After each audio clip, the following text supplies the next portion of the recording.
Hello and welcome to our game this Monday morning with myself, Shane Stapleton, of course, as ever joined by Michael Verney. It's been a huge weekend of drama. We're brought to you by orgaretro.com. Don't forget to use the promo code OurGame if you want to get 15% off any of the brilliant jerseys that they have on their site there. Absolutely great stuff. And we're there supporting us the other night too at our live show in Birr, Michael Verney. It was great stuff, and hopefully we'll be doing it again soon. What a lineup we had. Yeah, no, it was great old crack. They were selling like hotcakes, the retro jerseys. Hard beat them now, in fairness. I know there was a few of these babies sold ahead of the minor final. But just a great night, great yarns. It was very loose. That's the best way I'll put it to you. And lads were telling some great stories from back in the day, and some great insight into the games last weekend as well. And hopefully we'll do it again soon. Yeah, absolutely. Just to go over the results from the weekend. Limerick 27 points, Galway 121. So obviously the treaty coming through there, but a brilliant game. Kilkenny destroyed Clare 226 to 20 points. In the minor All-Ireland 117 to 116 to Tipperary. And in the TG Ceathair All-Ireland Senior Football Championship relegation playoff, Cavan beat Westmeath 113 to 19. So there wasn't that many games on, but what we did see was absolutely at times it was brilliant and at times very disappointing if you want to look at it from a Clare point of view. But we can only really start with one thing. And, like Superman, when he's going around, or Spider-Man and Superman and whatever, they go around and they have their, during the day, alter ego, and then they sort of produce and step up at the right time. Verney, tip her back. You can't beat tradition. I don't know. I was actually considering not coming on this morning. Huh? I was actually considering not coming on this morning just to listen to this absolute baller dash coming from you. Listen. Oh God, could you lose? Could you win in a better manner? Could you lose in a better manner? In a worse manner, I should say. Oh, it was just absolutely heartbreaking. We were the better team for the vast majority, but Tipp kept tipping away, so to speak, and they gave themselves a chance. Can I just say there's a couple of things around that goal at the end. I talk about it from an Offaly point of view, whether it should have been a free out or not, which it should have been. No. But Paddy Phelan's ice cool free in. I was like, he was about 30 yards out, and I was like, what's he doing? Lobbing the ball in. I was like, why is he not hitting this crossbar high or something like that? But it made it really hard for Offaly to defend. And I think it was Ray Boyne had a tweet up on it yesterday. Like, Paddy McCormack actually comes from nowhere in a way, gets this really big run and jump, and slams the ball to net. Like, I don't know. I don't think I've ever seen a goal scored like that before. It's always that kind of backward flick or you pull overhead or something like that. It was phenomenal. Too many Offaly players got sucked into the ball. I think the goalkeeper was out off the line as well. But what a finish. What a dramatic finish. Oh, my God. We were 4 points up with 62 minutes played, and we were beaten by 1. But in fairness to your lads, they have previous in this department. They were 6 points down against Waterford earlier on in the year. They clawed it back against Clare, and they somehow pulled a rabbit out of the hat against Galway in the semi-final, and they did it again yesterday. From our point of view, absolutely heartbreaking. From a Tipp point of view, you saw the outpouring of emotion, people onto the field after. It was incredible scenes the whole day, but just from our point of view, just a really sickening way to lose. There's no point in saying any different. Was it karma for 1994? The poor old Leo O'Connor, the manager, is after getting it both ways, because he was playing with Limerick in 94, and he was obviously involved at Offaly yesterday. So I think he was asked which was worse. And when you're involved with a group of young lads, for that to happen to them, it's just difficult. And listen, we'll probably get into it later on. There were a lot of contentious calls, I would say. Like, not being smart, we won't talk about it too much now, but the sending off one Tipperary the game. That's the way it is. Damien Corbett doing what he did stopped a certain Offaly goal, which the game was dead in the water if that went in. It wasn't a penalty. I'm not sure really how it wasn't a penalty, because the hurl looked to hit Carl Robinson while inside the penalty area. So I'm not sure how it wasn't a penalty. We tapped over the free, and then Tipp outscored us 1-5 to a point in the last 10 minutes. And just kept tipping away, putting the points over the bar, giving themselves an opportunity. Been really cool, actually, to be fair, because young lads would normally panic and start lobbing balls in around the square. And they had a couple of goal chances saved earlier on in the game. But I didn't know what to say for about 10 minutes after. I banged out my online report really quick, and I had to go drive in the car after because I just couldn't get into the frame of mind of actually trying to write a report and put quotes and all this. So I ended up driving to Castledermot and trying to clear my head and then pulling in and doing my report because none of it would have made sense. Like, yeah, look, I mean, I could see how upset Offaly people were after that, and like this is not being smart. You know, you're all saying not being smart here, but Tipp do win these sort of semi regularly. You know, there's one every few years is what it feels like. So, you know, when Tipperary got that late goal, obviously I'm there buzzing. But I can see, for example, Pat Nolan at the Mirror, who's a huge Offaly supporter, he was watching the match beside me and we were both getting kind of animated. And as soon as the goal went in, I couldn't help but, you know, he just stormed off. And I don't blame him because, you know, it's a tough one to take. Offaly haven't been there for so long. Do you know, actually, you mentioned the penalty when Robinson had the hurley flung at him. Owen Horgan still made a save because he kept going, and like that was a brilliant save. And I know it was obviously brought back, but that actually was as much as anything else won the game. And obviously then I know that there was a lot of celebrations going on in Borrisoleigh last night, and there was singing and a whole lot going on in the pub. And the fact that Paddy McCormick had scored the goal as well, that makes it a bit sweeter down in Borrisoleigh. But there was something I wanted to show you here actually. Yeah, and it's just seeing this being sung in Kilkenny. Do you know what? It's no harm to see that being sung in Kilkenny. Am I supposed to comment on this? I don't really know what to say. Look, it's a hard song to beat, Slieve na Man. It really is a lovely song. It's a great song, Shane. Yeah, it's a great song. Jesus Christ. Whoever was operating, whoever was doing the MC down in Kilkenny turned on the start of the Offaly Rover for 5 seconds, and it was just like, oh my God, this is like what could have been. Just after Steve Naman played the start, the first 5 seconds of the Offaly Rover, realised their mistake and put something else on. But from our point of view, it's obviously 33 years since we were there last.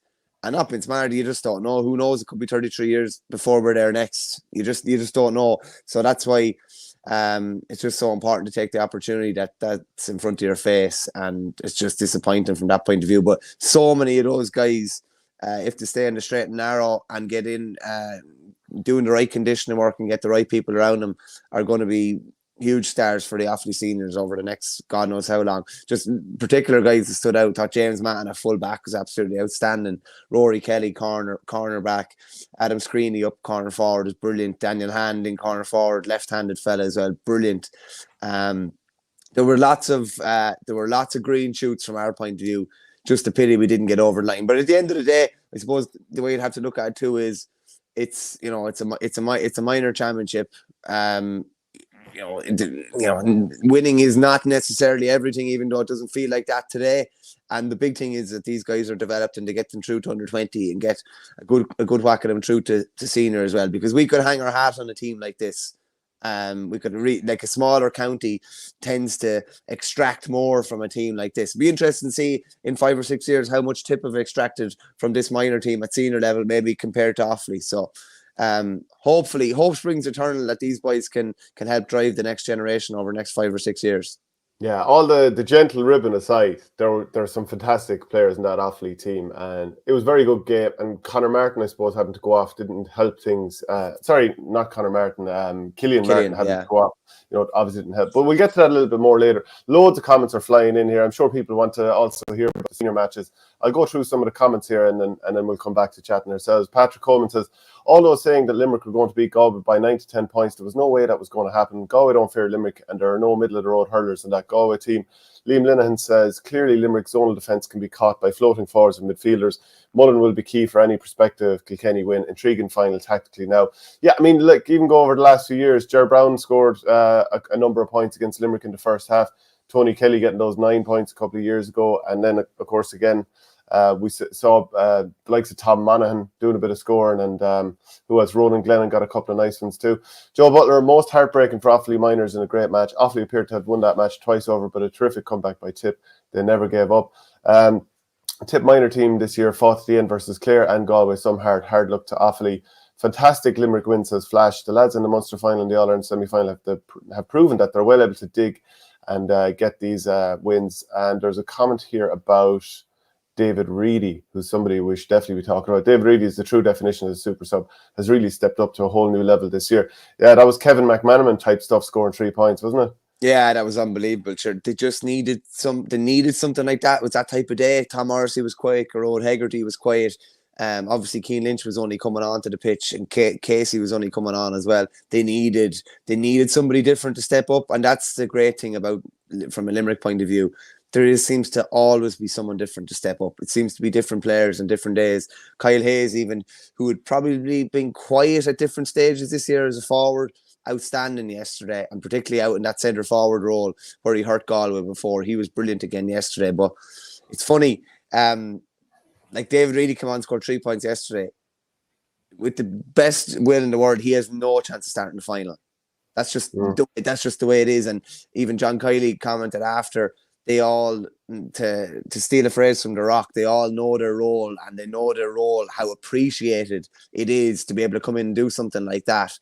And like, really was just outstanding yesterday. Like, it was just brilliant. And even Keane Lynch did a couple of things. Peter Casey did a couple of things.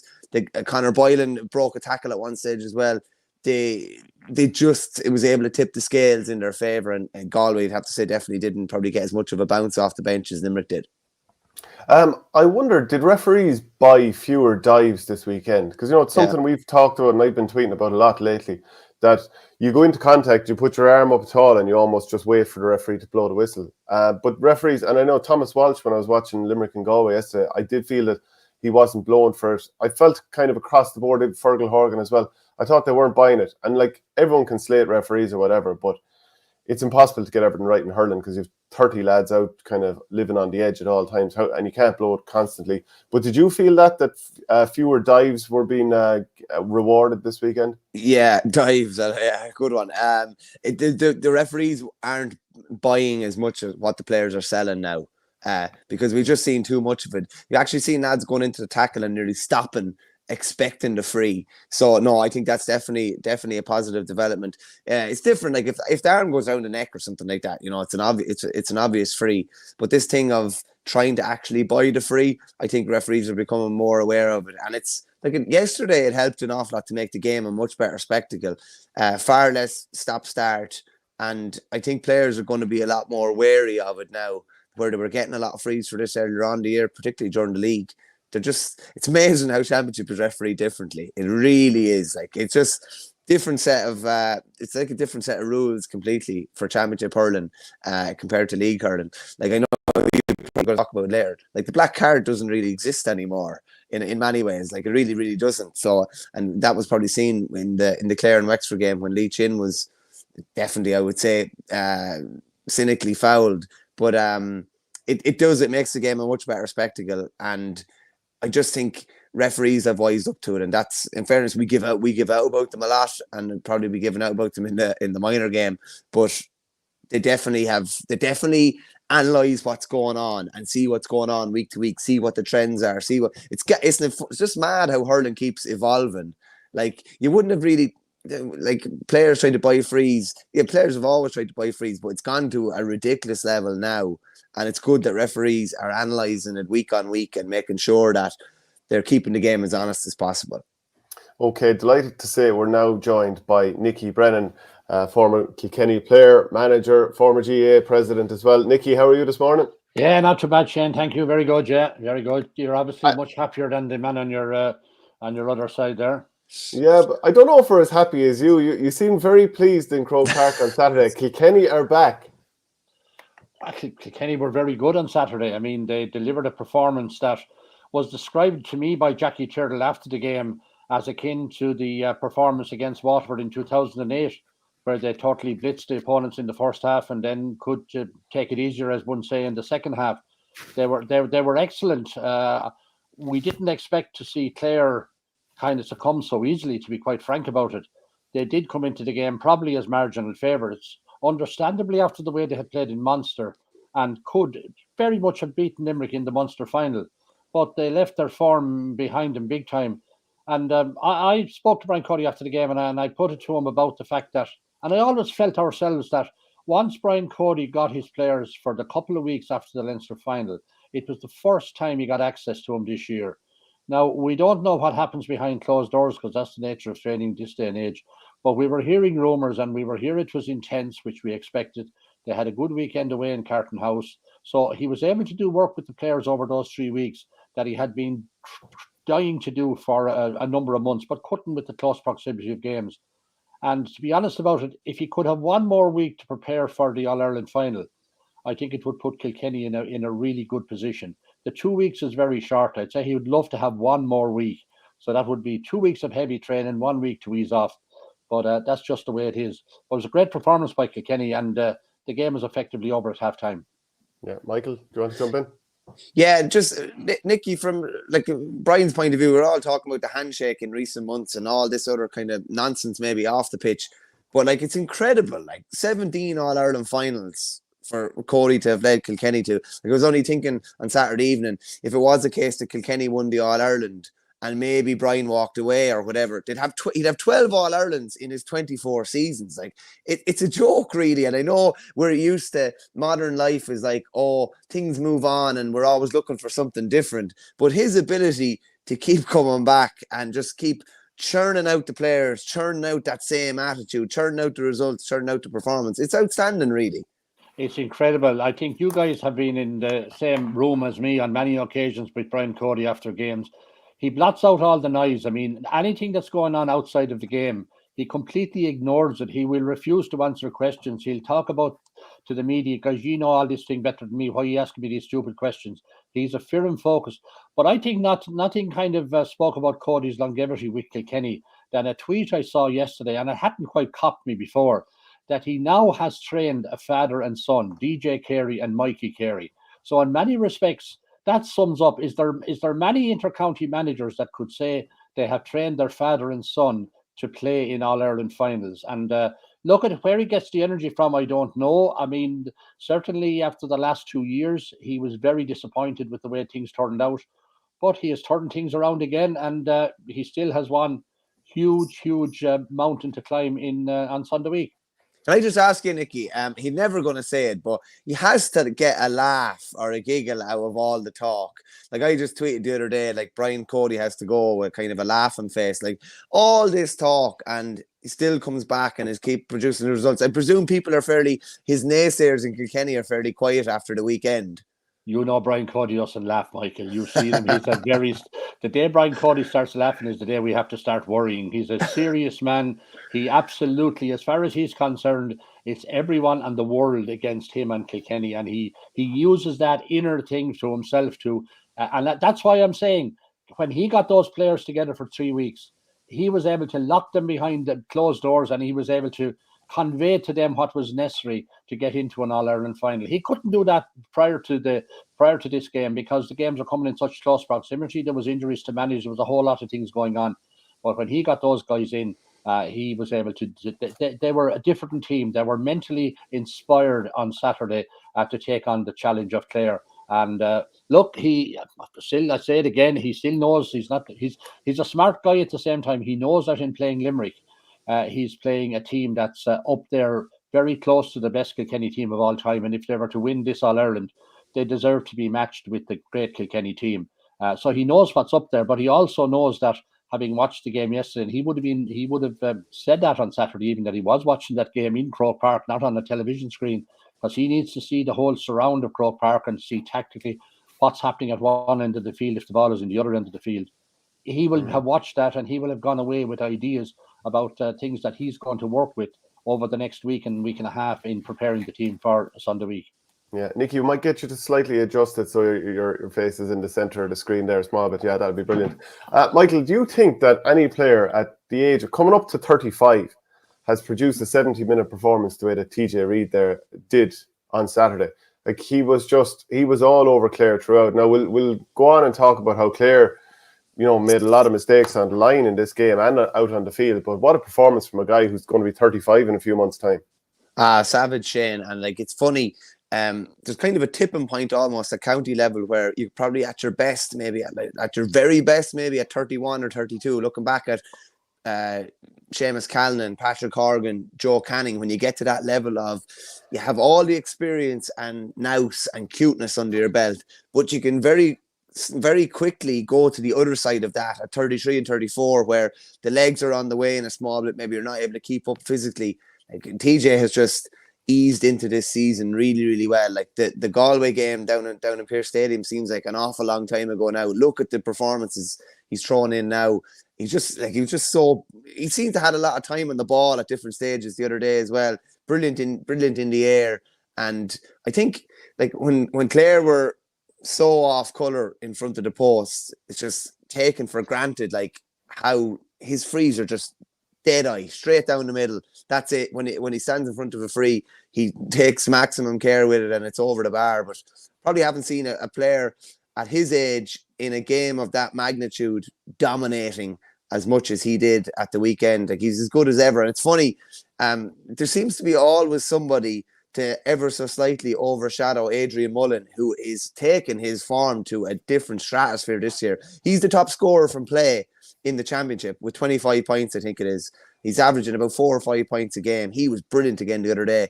And it's very, very smart tactic. He was always hugging the Cusack Park sideline the other day. He's like their outball. He's always there. Poor old Paddy Fitzpatrick was dragged left, right and centre trying to track him or didn't know whether to track him or not. But you definitely have to say those two boys in particular, the Ballyhale boys, are helping to drive Kilkenny to another level. And Kilkenny's use of the ball, I just thought was really smart. Tactically, I thought they were really good. Everything was so sharp, so precise. And they seem really happy and at home with what they're doing now. And that's a dangerous prospect for Limerick going into the final. Will says, I imagine Cody doesn't like the whole Munster hurling is superior thing. As Leinster's standard bearers, I imagine Cody loves sticking it to Munster teams. You had a little grin with me at half time, Nicky, after the way Kilkenny had been having their way with Clare. Well, Brian was asked that question after the match by one of your colleagues, and he just dismissed it as something that's it's a media thing. Look, not really. He knows these type of questions will arrive, and he'll know both media and supporters to these type of podcasts are going to be asking those sort of questions. But he doesn't give a damn about things like that at all. As far as he's concerned, he knows whatever the opposition is on a particular Sunday, our job is to defeat that. If it's a Leinster team or a Munster team, he doesn't buy into that. Other than to say, as a Leinster man, I think sometimes the Leinster Championship is talked about, maybe not in. It's clearly not talked about in the same light as the Munster Championship. But we certainly feel that. Given what's happened this weekend, I think Galway and Kilkenny were fair good representatives of the standard of the Leinster Championship. And your own thoughts then on TJ and maybe some of the other guys who stood up, Nicky? TJ was phenomenal. Now, I mean, listeners, people watching this would probably know that TJ runs his own fitness business, a very successful business in Kilkenny, TJ Reid Fitness and Health. And clearly, he, apart from owning it, he obviously spends a fair bit of time in there himself, I imagine. He's in peak physical condition. He pays huge attention to his whole lifestyle, and that's why he has such a long reign. Because people were concerned at the start of the year. The whole Shamrocks Ballyhale scenario at the start of the year, he was struggling through that with a bit of an injury in that, and he had to get that right. So he's in good nick now, and it was just interesting to look at his face after the game and how he was so happy with it himself. And I think that's a player who realizes that, okay, maybe there's not too many years left, but whatever is left, I'm going to make sure and make the best of it. So he was a player that, while every Kilkenny player was very happy with the result on Saturday, TJ was particularly happy. Interesting comment there from Michael on Adrian Mullen. He's absolutely spot on, but two things emphasised the way Adrian Mullen's game has developed.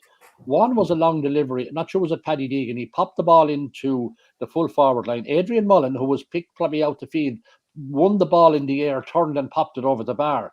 Not too long after that, he was back up just outside the full back line, receiving a pass from one of the full backs to get the ball and send it down the field.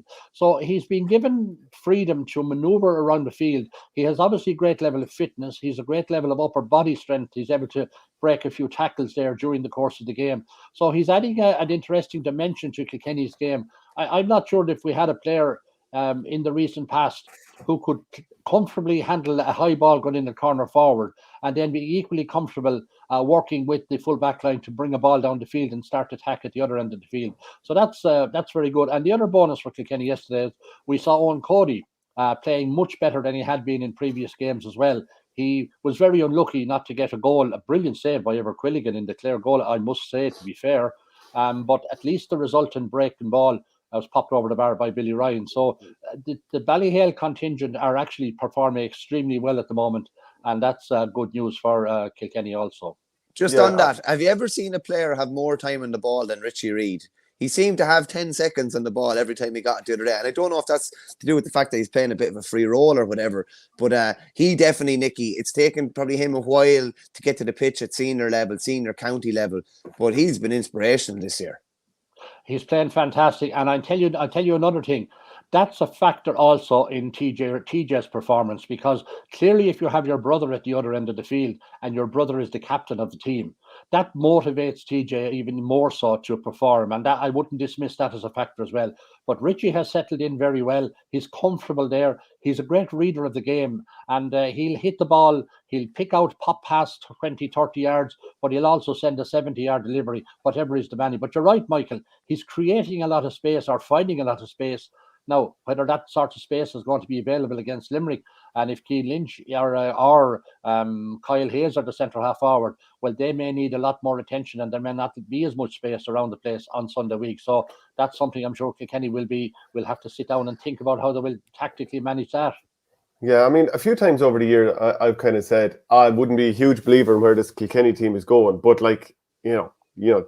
A bit of time goes past and you kind of have to say, yeah, they're starting to definitely prove me a fair bit wrong here. And I'd say some of it is, you're able to bring off the bench the likes of John Donnelly and Richie Leahy and Walter Walsh and so on. But that's because a couple of guys like Mikey Butler and Cian Kenny have stepped up. So to me, it's a couple of players that we hadn't seen start. I think Mikey Butler had done his crucial in the past. These players have now become senior players who are already, it feels like, established. It's not the same team that we were talking about 12 months ago, Nicky. Now, I'm sure you knew all these players were coming, or you knew certainly there was a bit of talent there. But it does feel like things have changed, and not only had they a couple of extra starters, but now there's experience quality coming off the bench. Well, there's only 3 of the Kilkenny team, I think, that started on Saturday have played in an All-Ireland final, So really? that gives you a sense of what has changed. In fact, it only seems like yesterday that I was presenting an under-14 county trophy. I was actually asked by the county board because it was being played on our own field. Mikey Butler was the captain of a Loughlin Gales under-14. That just seems like yesterday, the way the guy has actually come on. I mean, he's been phenomenal this year. And, he's probably in the mould of Fan Larkin, the same type of player. Fan will kill me for this, but he might have a fraction more mobility than Fan. But nevertheless, he's that type of player that he sticks to you like glue, and you just won't get an inch. I thought the manner in which the Sunday game last night actually put the camera on the two of them, and the way Butler was absolutely in close proximity. But a lot of the time when the ball did break, Butler was picking it up and laying it off to a colleague. And he even had the audacity late in the game to be popping up close to corner forward and going for a pint. So I'm sure he gets plenty of slagging up to Kilkenny lads that stick to his defensive duties and not try to become a forward. Cian Kenny has also played very well. I mean, he's been promising a lot through the under 20-21 scene, and he now has matured. Cian needed some discipline in his play, and there is no better man to bring that discipline to him than Brian Cody, who happens to be his own clubman as well. And we're seeing the benefits of that now. So the addition of those two younger players, just a lot more. I mean, Michael Carey has matured a lot more. So has Tommy Walsh, Martin Keoghan. I'm just mentioning a couple of the players now. It's added another dimension. But again, John Cody continues to emphasise the importance of the bench. And you've just alluded to that there, Shane, in terms of John Donnelly. Could be Richie Leahy, it could be Walter Walsh. And bear in mind, number 26 for Kilkenny on Saturday. And I thought he might get a little run now, so I'm not sure where that fits. Richie Hogan is going very well in training. And again, another player that may be in the coming up to the end of a great career. But I mean, he still is a very smart player. And you know what? If he was to be brought on in an All-Ireland final, I'm telling you, he'd take a little bit of watching. Yeah, I mean, Michael, you're obviously wearing your native Offaly colours there, but there's no bigger Kilkenny man than you. You must be delighted with the option. I tell you what, I probably with Richie Hogan. I think it's a scenario that Richie will feature probably more likely if things aren't going well, I'd say, than if they are going well. You would have thought he would have featured maybe the other day, but that's just not really Brian's way. He hasn't played any competitive action this year at all with Kilkenny. That was only his second squad to be in between league and championship this year. That's true. But again, like if they're going down the home stretch and they're in a game, like who better to come in? You know, you have a guy potentially who's going to have another 2 weeks under his belt now to get even more up to match fitness. You have a guy that can come in and nail those couple of points, and they're going to need probably someone like him to tip the balance. Just from a Kilkenny point of view as well, like probably a total performance from Kilkenny.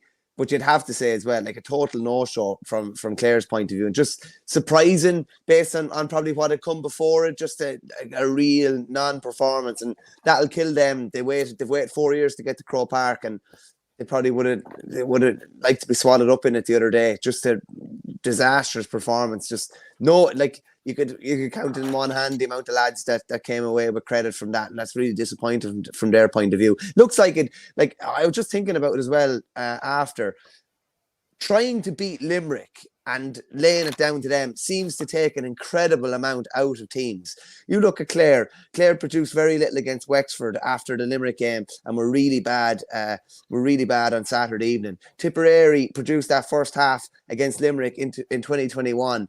Produced nothing thereafter, like real non-performance, you'd have to say, against Waterford. They were blown away. And there's a couple like Kilkenny 2019 beat Limerick. Huge performance. I know Richie Hogan was sent off in the All-Ireland final, but they didn't produce a performance in the final. So there's a lot of things stacking up to say that the effort to beat Limerick, and John Kiley alluded to it yesterday, that teams throw the kitchen sink at them, and there just doesn't seem to be a lot left thereafter, and that looks like what happened with Clare. Can we stop talking about the red cards? Tipperary have proven in the 2019 All-Ireland semi-final and in the minor at the weekend that you don't have to collapse because you get a red card. Stop talking about it. I'm just trying, like, that's the caveat that all Kilkenny people throw in. I was just putting it in. I'll talk about the minor match later on, which when you want to talk about the minor match. But I would say this. I think Michael is right. I think playing Limerick does sap a team's energy. They have physicality. They're able to run at you and break tackles so easily. They can sap the energy from you. But an All-Ireland final is a one-off game. That's the difference.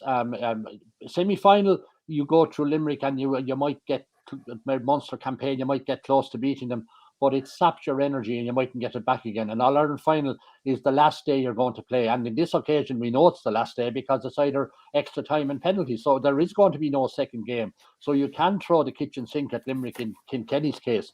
But you're throwing it at an absolutely fantastic team that is built on energy, confidence, and they know one another's play. And you know what? A couple of the players didn't maybe perform to the level that John Kiley would like yesterday, but he did use his bench to good effect, and in a way that's going to be good for him. I don't think those players will, of course, be starting in the All-Ireland final, but it's to know that no matter what big name you are, you can actually be taken off. It's very much from the Brian Cody school of management, where your reputation is only as good as the last day you played, and that's the way it is. But Clare came to Croke Park, and you just said it a moment ago, Michael. It's 4 years since Clare came to Croke Park. We should not underestimate when a player walks out on that field, the tingling that's in his inner belly inside when you walk out on Croke Park, having not been there for 4 years. And I think Tony Kelly has only played in Croke Park on 5 occasions in his life. So we shouldn't underestimate the big ordeal it was for Clare to land in Croke Park on Saturday evening in an All-Ireland semi-final. It is mentally challenging. And then they're playing against the team, many of whom had 4 or 5 times played in Croke Park before they finished minor grade. So that's a big difference when it comes to playing in Croke Park. That won't be a factor for Limerick. Croke Park is as good as a home ground for this Limerick squad because they've been there so often in recent years. Yeah, like both on the line and inside the 4 lines, I think Clare had a bit of a no-show. Shane O'Donnell would be an honourable exception. 1 or 2 did okay, but I thought Shane O'Donnell was brilliant throughout. He scored 4 points from play. The full forward line, I thought, was absolutely dreadful, but the ball going into, like putting high ball on David Reid and Ian Galvin, high long ball, as if Tommy Walsh, Hugh Lawler and Mikey Butler are going to hate that, or, whoever was doing the man. Paddy Deegan was back there an awful lot. So I thought that was awful. I think Peter Duggan, he's very much struggled since the Waterford game. I think that's 4 games in a row where it hasn't happened. And I'd say maybe missing the couple of years of S&C being away in Australia, that, through such a breakneck campaign with so many games, I'd say that's counting against him a small bit. The decision to not start Keane Nolan or maybe Aaron Fitzgerald, or, it was when John Conlon wasn't available. I think it was poor decision making on the line. The amount of shots from 100 yards. So people talk about 24 wides, but, sometimes there's shots that drop short or were saved or so on.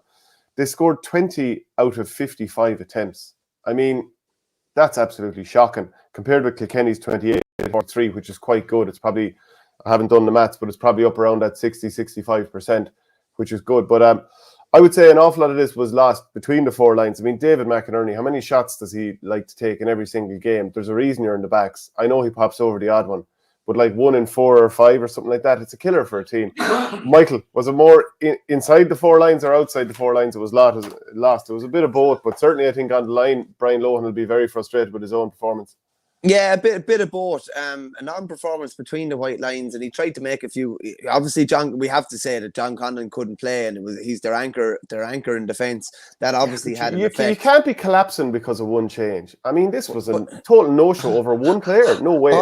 All right, relax. I'm getting to it. I'm just saying it has to be said that he wasn't playing, but they probably had a fair idea, a couple of days beforehand that he wasn't going to be playing. So, it's not as if I always think when you know a couple of days beforehand, at least you can make the necessary changes, or there's potential changes coming.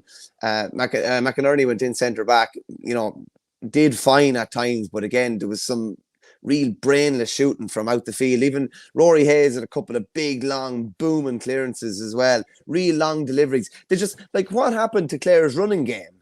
Where has that been the last couple of days? Just really, really strange that they just reverted back to this kind of long ball. And that's kind of going to your default mode when things are going wrong. And that's not what you want in a team. You want to, the process is overplayed, but you want to stick to what you're supposed to do.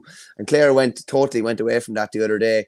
Lohan tried to kind of make changes. He brought Aaron Channer in quite early for Ian Galvin. That you'd have to say that didn't work as well. I kind of tweeted the other day, and a good few Clare people got upset with me. It's funny how things can change. Like, how many All-Stars will Clare get, Shane, now, do you reckon? Will they get any All-Stars? I know that's not the be-all and end-all, but it's just amazing how a season can change with one performance. Now, Tony Kelly was been talked about as a potential hurler of the year. He probably won't win an All-Star now. It's crazy how things can change so quickly. What do you think happened to them, Nicky? I mean, look, we want to give Kilkenny all the credit. They were absolutely brilliant, but there are 2 separate things here. Kilkenny played brilliantly and Clare imploded. So what do you think happened? Look, I think certainly the Limerick game in the Munster final appeared to take a lot out of them, because it took them a long time to get the better of Wexford. Now, I think when Wexford look back on their match, they'll realise that, they lost Rory O'Connor, of course, and they didn't get an awful lot out of some of the other players as well. But Clare did appear that they got the Limerick game out of their system in the last quarter an hour to pull away and win that match. But we did see a very flat Clare team. Look, I think we can't underestimate what I just said, and I won't repeat it other than to say the Croke Park factor is a bit of an issue for them as well. And look, they just had a flat day. These things happen. I mean, it was the first time in 27 championship matches that Tony Kelly has played that he hasn't scored from play. I mean, you would get some odds on that if you had to say that before the match. And well, kudos to Mikey Butler for the job he done. I mean, you would still say, well, Tony Kelly's experienced enough to lose his marker at some stage and run around and really put Butler on the back foot. But it didn't happen. And I think you're right about Peter Duggan. I think he's when you're away for a couple of years like that, you lose the serious aspect of your S&C and all that's required there. And even the freeze, Tony was not accurate enough on the freeze, and there'll be a bit of pondering in Clare after the way they disappointed. And it's not like a Brian Lohan team. A Brian Lohan team goes out in the manner of Brian Lohan, where it has so much drive and energy and work rate, and it just wasn't there. Sometimes when your opponents get on top of you, let's be honest about it. It was what was it, 117 to 6 points at half time. And then to be honest about it, if you're going into the dressing room at 117 to 6 points down, how do you motivate a team at that stage? Now, to their credit, they did put in a much better second half, but Kilkenny were not driving at full force there. They were able to ease off, and you always felt that if Kilkenny needed to press the accelerator again, they would really have done that. So, but look, it's just one of these things happen. I mean, a team doesn't turn up in Croke Park. It has happened to Kilkenny at odd time as well, not too often, thankfully. But these things happen, and it doesn't make Clare a bad team. They just have to reflect and rethink what happened, and maybe just reappraise their personnel, and maybe just come back next year with some fresh thoughts. Nicky, would you be in any way worried that this could be the third final in a row where Kilkenny take an awful beating? Kilkenny would look. I mean, Limerick. I'm only Joe. You know, I'm only messing. Nicky, well, it's fair to say that was a leading question. I know it was, but I'm going to refer you to 2006. Now, it figured last night on the Sunday game, and I can actually tell you a little story about this about 2006 because I was president at the time, and it's customary. I don't know if it's there anymore now, but it's customary on the morning of All Ireland finals to have mass under the stand that Father Seamus Gardner actually says his father was a former GA president, and we'd have a bit of breakfast there. And I remember saying when breakfast was over, I said to Liam Mulville, he was then the Archer Hor, Liam, come on, we have out and have a look and see what this field is like. And I walked out to the edge of the field and I looked at Liam and I said, Jesus, I said, that bloody grass looks a bit high. Now, I can tell you for a fact that the groundsman cut the grass on the Saturday evening, and then it was very humid and very warm. And actually, genuinely, the grass literally grew an inch or two overnight. And it genuinely, I know there was a bit of slagging between Brendan Maher and Donald Logue last night, but I actually did comment on it to Liam Mulvihill. But that aside, that was actually a turning point in Brian Cody's career, because Cork were going for 3 in a row that year. And had Cork won that match, maybe, not saying it would have happened, that might have been Brian Cody's last game with Kilkenny. He won that game, and as they say, the rest is history. Now he has an opportunity to stop Clare's 3 in a row. So maybe 2006 is a very interesting one to be raising up. It was talked about as the long grass. Well, now Brian Cody is waiting in the long grass for Limerick on Sunday week.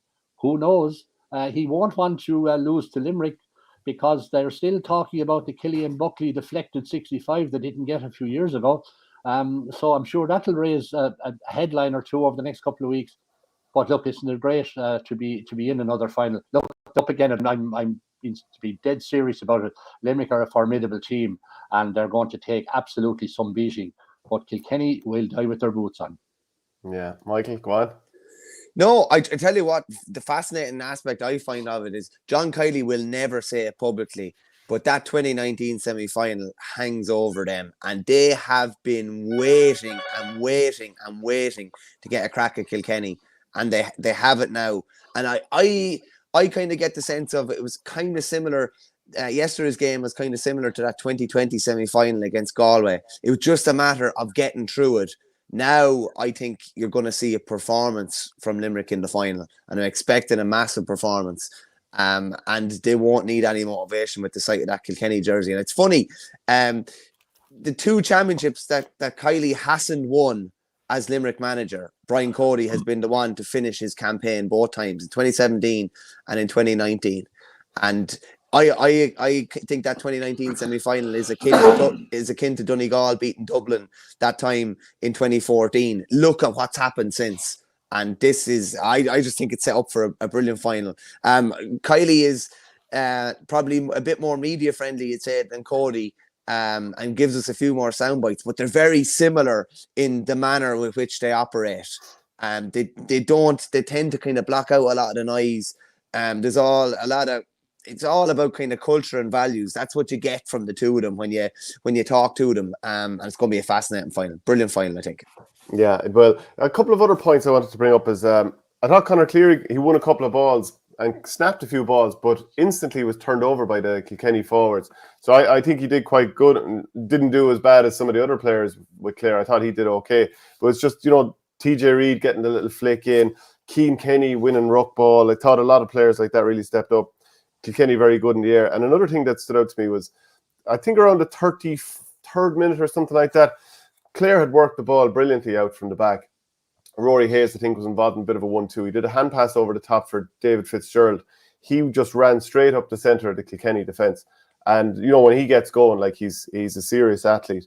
But the hand pass to Aaron Shanahan, and I watched it a few times after. Now, the score at this stage was 16 points to 6. So get a goal here. It's back to 7. Who knows, in hurling another goal and it's game on. And I looked at it at the time and I thought, geez, that's a bad hand pass. And maybe it wasn't quite on the money. But what I thought, Aaron Shanahan had two options. And obviously this is a split-second decision. It's either go and attack the ball, which maybe would have brought him closer to contact, and then try and get your shot off. Or else he decided to wait and let it bounce. And because he waited and let it bounce, the bounce went against him and it goes out over play. And the other end, Kilkenny get a point through Adrian Mullen straight away. I thought that moment was just, that probably let Kilkenny off the hook a little bit. Just poor execution from Clare again, Nicky. Isn't it amazing in a game that when you have one or two things going wrong or against you, you get this feeling it's not our day. And just more and more, you know, silly things happen, shots from, you know, silly areas, getting blocked down, as we saw a few times as well. But that particular moment was probably a big one if Clare had any chance of a comeback. Look, I think when Kilkenny got a real dominance in the first half and put the gap out 6, 7, 8 points, there's a possibility that the opposition then they lose their own game plan. They lose the plan and they do things. There's a bit of an irrationality in their play. They just do things that they wouldn't normally do. The passes don't go astray. A bit of frustration steps in, and that was probably a good example of it, because Clare should have got a score out of that, at least a point. What happened? It was a turnover ball, lost it down the field and over the bar from Adrian Mullen. But that must have been utterly frustration for David McInerney in particular, because he probably ran 60 metres with that ball and got nothing at the end of it. So that's why the game can be very frustrating for players if the opposition are just popping over scores with relative ease, having you worked your socks off to try and engineer a score at the other end. So it's a mental thing as much as anything, Shane, to be honest. Anything else, Michael, before we move on to Limerick-Galway? No, it just like we had been hearing, as Nicky said there, had been hearing that Kilkenny had been motoring away nicely behind the scenes. You only hear that in the day or two probably before the match, but they're going to have to up it another gear, and Limerick will not be wasteful like Clare are. Limerick will not abandon the process like Clare did. But Kilkenny looked like they're coming. They look like they're coming, and Limerick's winning margin in this year has definitely come down significantly from recent years. So, poised for a really good final, really good final. I can't wait for it. Yeah, if anyone missed that show, the Borough Road show we did on Friday, here's a little clip, and you can obviously catch the rest of it on the website. I'll tell you a good story there. Actually, I can remember going up to the All Ireland semi-final.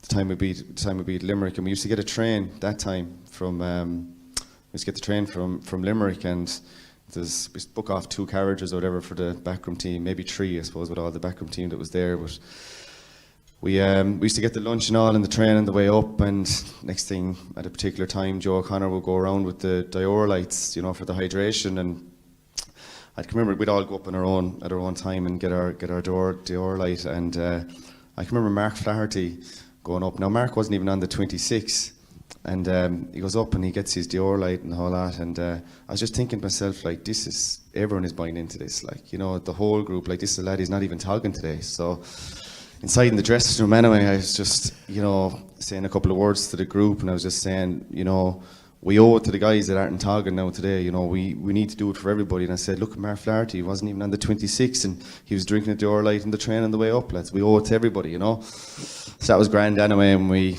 obviously won the match, and we're on the way back down, and then I was sitting beside Fla in the train, you know. So he says to me, he goes, Bugs, just on the Dior light thing, he goes, right, because man, I had 8 pints last night. My head, yes. He said my head was spinning. I was either I'll chance this or otherwise I'm getting the fuck off the train. He goes. For more exclusive content, go to patreon.com. Yeah, geez, it was some crack, I have to say. Brendan Bugler was in fine form. There's a couple of great stories from the likes of Richie Power. Cyril Farrell was a storytelling machine, wasn't he, Michael?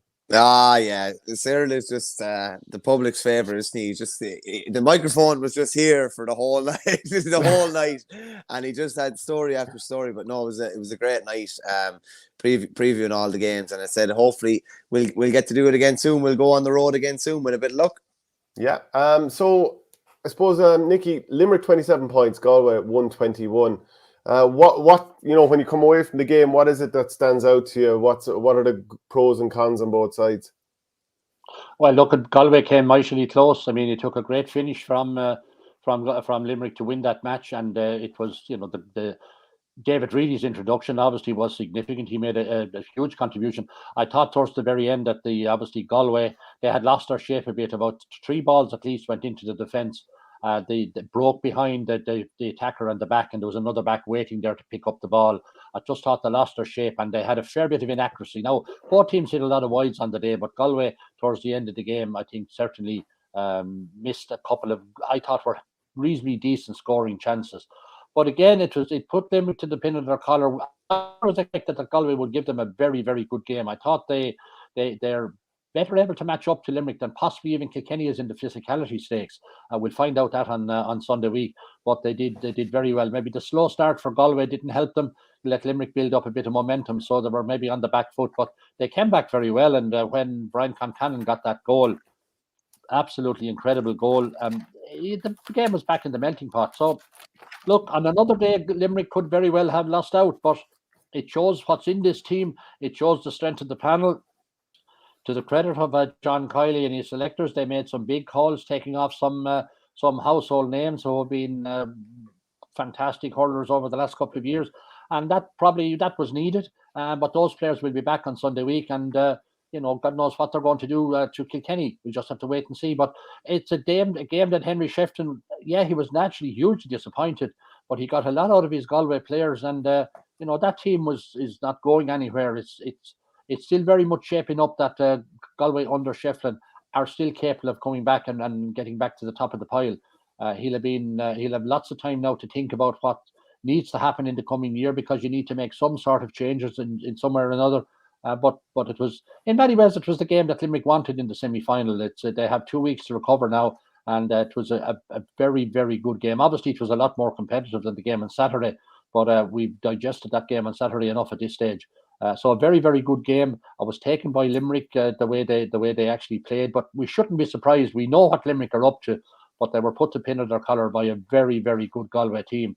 So in many respects, you don't know. Kilkenny beat that Galway team with a little bit to spare in the Leinster final, to be honest about it. So did Galway improve immensely, or are Kilkenny improving? Because they were going into that Leinster final, Kilkenny, on potentially 3 losses. So it's very hard to know what is the real deal. But Kilkenny showed it on Saturday, and now they're going to have to see what they can do against the Limerick team that when push came to shove, when the foot was on them yesterday, they just stood up and were counted, and a couple of players, particularly David Reid, answered the call, and John Kiley will be delighted with that. Shane, can I just ask you, you were obviously in Croke Park yesterday. It's more difficult to see on the TV. So, the game nearly looked like it was over after 7 or 8 minutes. Cathal Mannion seemed to be almost playing on that, playing nearly left corner back almost, or sitting into that space. What happened thereafter? Did he push up, or what tactical change did Galway make there? Yeah, from my point of view, he was starting just in front of the space that Aaron Gillane likes to move into, which is Aaron Gillane standing at the square. He moves out to his left, turns, wheels, knocks it over the bar. He does the same point time after time. A bit like Dublin's Dean Rock, the way he likes to wheel around, somebody screens the defender and he knocks it over the bar. It's almost like a set piece point, but in open play.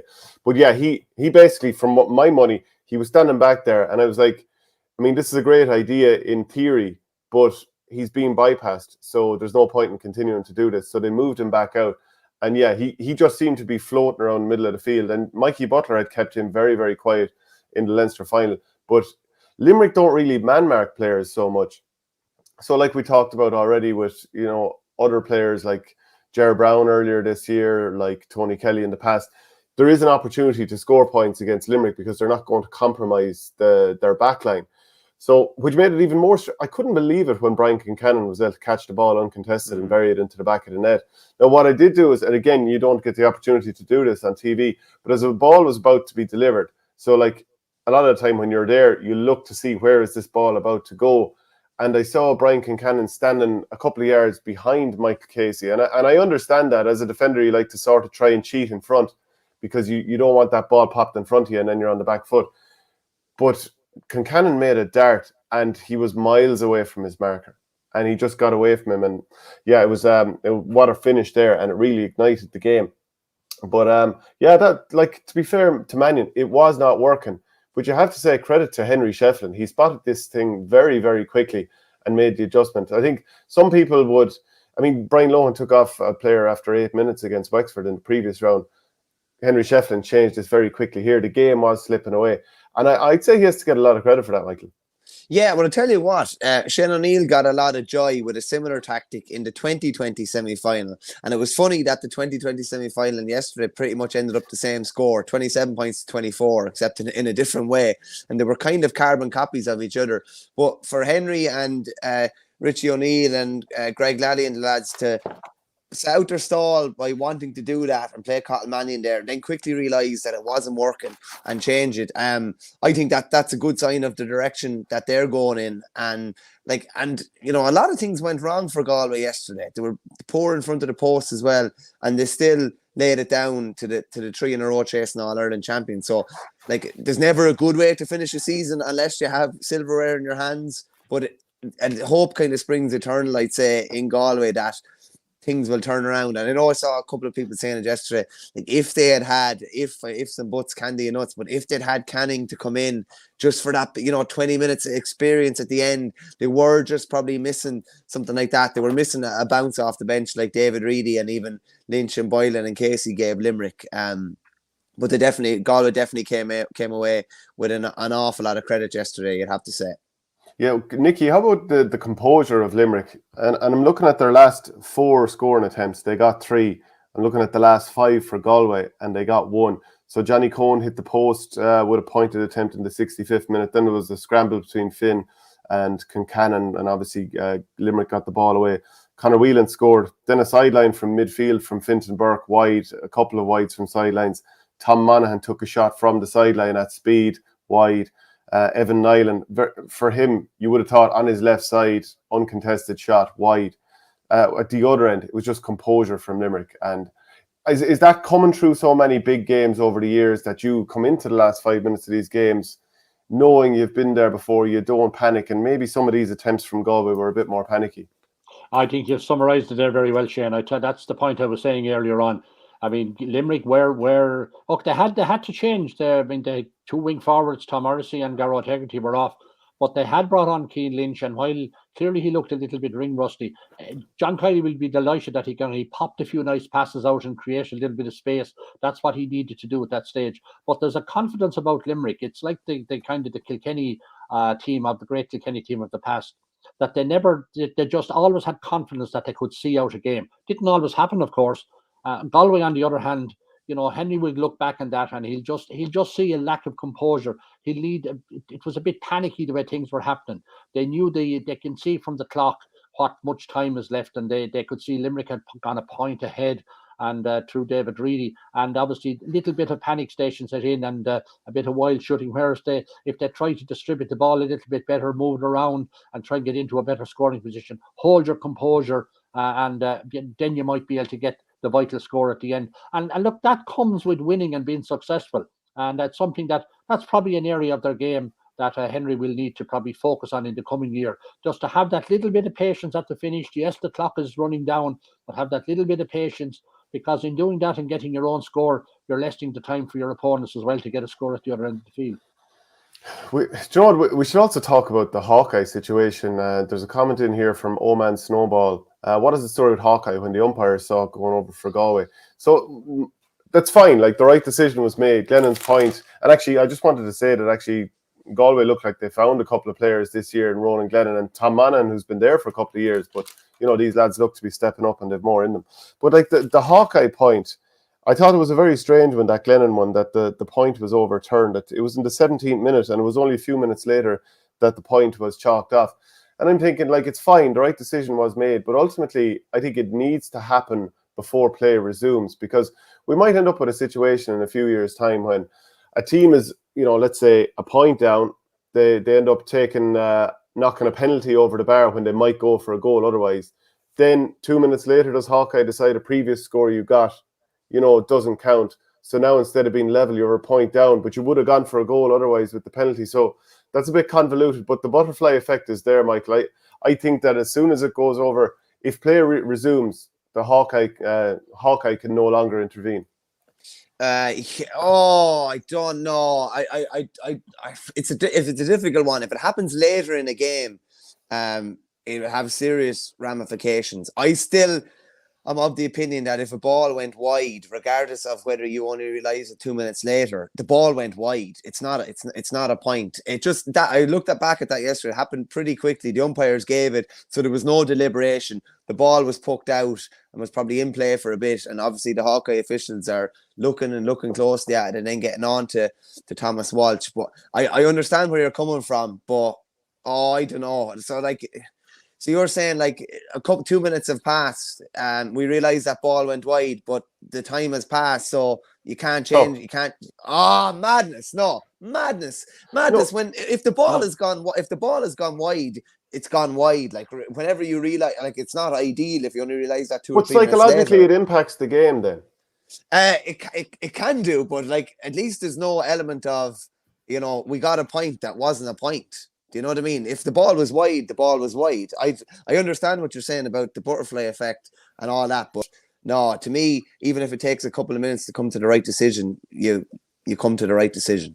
Nicky, the issue here is that the GA will need to just check was a message given to Thomas Walsh by the guy up in the Hawkeye box, because Thomas Walsh should not have allowed the game to resume if he had been told, hold on here, we need to check it in, because unlike the Hawkeye system in Thurles, the guys in the control box know immediately if they're going to review a system. The system will tell them this needs to be reviewed, and that message should be relayed to the referee immediately. Just hands up while he does a bit of work to determine if it's or a need. So I think the issue here yesterday may be that the communications didn't take place properly. Also, it may very well have been, and he had a very good game, by the way, Thomas Walsh. It may very well be that this was Thomas Walsh's first big game in Croke Park with Hawkeye, and just maybe there was a little bit of miscommunications. But I think at the end of the day, it was important that if it needed to be checked, that it was checked.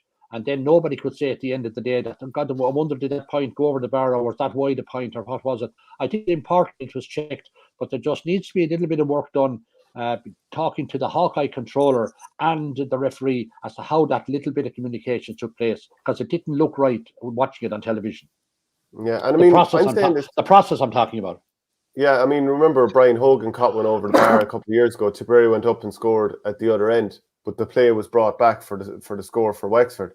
So I think that's fine. When it's still in the middle of play and play is continuing, you call it back as quickly as you can. But just otherwise, if play has gone on a few minutes, I just think I mean, again, butterfly effect, we don't know and we never will. But that potentially could have cost Galway the game. Like maybe that has cost Galway the game. And we'll obviously never know. It's complete speculation. But anything else that stood out to you, Michael, from this game? No, just something you mentioned earlier. It's an aghast that Aaron Gillan generally does the same thing over and over again and is not allowed to do it, but it just kind of keeps happening. How many? I must go back through it when I get a bit of time, maybe at the end of the season. How many points he scored from that, running out from that right corner, flicking over on the left, and like. It's phenomenal the way he's able to do it, and even when Dottie Burke was in his face a couple of times, like Gillan is probably hurler of the year at the moment. The way he's playing, he's taken his game to another level. And when Hegarty and Morrissey were off, he was on. Maybe he'll be off the next day, and Hegarty and Morrissey be the ones that are doing the damage. But Limerick just has so many different options, different guys stepping up on different days, and that's hugely satisfying from Kylie's point of view. But he'll be hoping for a total performance in the final, and nothing less will satisfy him, I'd imagine. Yeah, where would you rank Aaron Gillan in terms of the inside forwards at the moment, Nicky? Would you agree he's in hurler of the year form? Very much close to it. And I think the fact that he's playing in the right corner, we see him most of the time coming out. Uh, he's getting great ball now, it must be said. Landing in front of him. He's able to grab the ball with the left-hand turn, and he's a great over-the-shoulder striker. But he also has, and he done it yesterday as well, he's also well able to strike the ball on his right-hand side. So we shouldn't think he's only a one-sided player. He certainly is able to. He has all the attributes of a great forward from that perspective. And it'll be interesting to see, will Kilkenny leave Tommy Welch on him, who's the Kilkenny number 4, who's playing very well this year, and it should be said, or whether they'll say to Mikey Butler, Mikey, you have a job to do there on Aaron Gallan, just like you did on Tony Kelly, and how might that work? Sometimes it doesn't work necessarily 2 games in a row, so this is something Kilkenny will have to do, but he is the key forward. But I think Michael, you won't be saying, when you said it there a moment ago, I do think that the 2 boys that were taken off, Garrod Hegarty and Tom Morrissey, I think they'll be back with the bit between their teeth on Sunday week to show that we really are going to put it in today. So you're always worried like that when really top players maybe don't see out the full game, that come back today, the following day with the added determination. There was a good one, Shane, as well. Just a small bit of, I don't know if it was gamesmanship or just really good timing, but Gallan was hitting a free into Hill 16, just underneath the Hogan. And just as he was going to rise the ball, the Gaul, 3 or 4 Galway subs who were warming up had timed their run perfectly just to be running past him as he was picking the ball. Listen, I'm not saying they did it on purpose or anything, but he put the ball wide on the right-hand side. But small little things like that can make a bit of a difference. Yeah, you are saying he did it on purpose. Of course you are. There's 3 of them, and I'd be surprised. I'd say they said to each other, all right, boys, if we run about 5 seconds now, we'll get down here just as he's rising the ball. And listen, they're off the field. There's nothing you can do or anything like that. So it's all fair in love and war. Yeah, Hugh Lawler would be my early pick to mark Aaron Gallan, because he did it in the 2019 semi-final, and he did an okay job that day. So I reckon it'll be him. But look, we'll talk about that more as time goes by. Limerick had been pared back to just a point coming into half-time. I think it was probably around let me have a look here, 31st minute, something like that. Then a couple of their own puck-outs went against them. Well, Limerick turned them over and got scores from them. But there was an incident where Éanna Murphy went short to Darren Morrissey.